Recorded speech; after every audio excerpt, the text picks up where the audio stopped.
ohjelman. Tänään me teemme kufkukeittoa, johon tarvitsemme ainakin purkin suolakurkkuja, purkin rasvaa ja lisää rasvaa.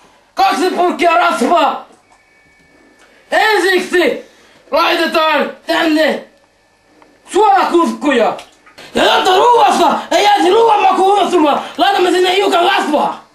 Me on erittäin hyvää rasvaa, joka maistuu erittäin hyvältä. Ai muotti. Rasvaa voidaan sitten laittaa kanssa huolella sinne. Ei saa kolmata!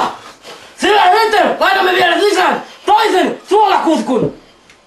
Ja sitten avaamme toisen purkin rasvaa, jota voimme kanssa laittaa sinne sisään. Seuraavaksi ruoka laitetaan vierelle näin. Ja sitten voin odottelemaan. Ja jälkiruuaksi voimme sitten keittää kahvia, jonne laitetaan myöskin rasvaa. Kiitos!